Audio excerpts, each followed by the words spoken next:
Welcome back to my channel. ಈ video ನೋಡ್ತಾ ಇರೋರು ಇನ್ನೂ ನನ್ನ ಚಾನಲ್ ಸಬ್ಸ್ಕ್ರೈಬ್ ಆಗಿಲ್ಲ ಅಂತ ಹೇಳಿದ್ರೆ ದಯವಿಟ್ಟು ಸಬ್ಸ್ಕ್ರೈಬ್ ಮಾಡ್ಕೊಳ್ಳಿ ಫ್ರೆಂಡ್ಸ್, ಓಕೆನಾ.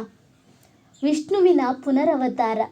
ಹಿಂದೂ ಪುರಾಣಗಳ ಪ್ರಕಾರ ಬುದ್ಧರು ಮಹಾವಿಷ್ಣುವಿನ 10 ಅವತಾರಗಳಲ್ಲಿ 9ನೇ ಅವತಾರ ಎಂದು ಹೇಳಲಾಗುತ್ತದೆ. ಅವರನ್ನು ಶಾಕ್ಯ ಸಿಂಹ, ಶಾಕ್ಯ ವಂಶದ ಸಿಂಹ ಎಂದು ಕರೆದಿದ್ದಾರೆ. ಪುರಾಣಗಳು ಮಹಾವಿಷ್ಣುವೇ ಪ್ರಾಣಿ ಬಲಿ ಮತ್ತು ಅರ್ಥಹೀನ ಆಚರಣೆಗಳನ್ನು ತೊಡೆಯಲು ಬುದ್ಧರಾಗಿ ಅವತಾರವೆತ್ತಿದರು ಎಂದು ಹೇಳಲಾಗುತ್ತದೆ. ರಾಕ್ಷಸರು ಭೂಮಿಯನ್ನು ಆಳ ಬಯಸಿದರು. ಇಂದ್ರನು ಅವರಿಗೆ ಬಲಿದಾನಗಳನ್ನು ಮಾಡುವಂತೆ ಸಲಹೆ ನೀಡಿದನು. ಅವರು ಸಾಮೂಹಿಕ ಬಲಿಗೆ ಸಿದ್ಧರಾದರು. ದೇವರುಗಳು ಇದನ್ನು ತಡೆಯುವಂತೆ ಮಹಾವಿಷ್ಣುವನ್ನು ಪ್ರಾರ್ಥಿಸಲು ವಿಷ್ಣುವು ಬುದ್ಧರೆಂಬ ಸನ್ಯಾಸಿಯ ವೇಷವನ್ನು ಧರಿಸಿ ರಕ್ಕಸರ ಬಳಿಗೆ ಹೋದರು. ಮಹಾವಿಷ್ಣುವಿನ ಕೇಶವು ಆತನ ನೆತ್ತಿಯ ಮೇಲೆ ಜಡೆ ಕಟ್ಟಲ್ಪಟ್ಟಿತ್ತು.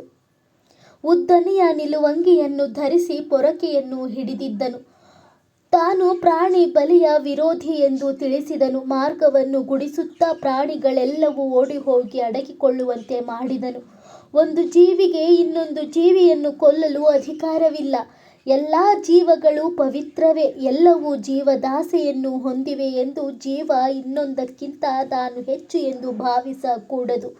ಮಹಾವಿಷ್ಣುವು ಈ ಅವತಾರದಲ್ಲಿ ಬುದ್ಧನಾಗಿ ಅಹಿಂಸೆ ಮತ್ತು ಕರ್ಮಗಳನ್ನು ವಿಶೇಷವಾಗಿ ಬೋಧಿಸಿದರು.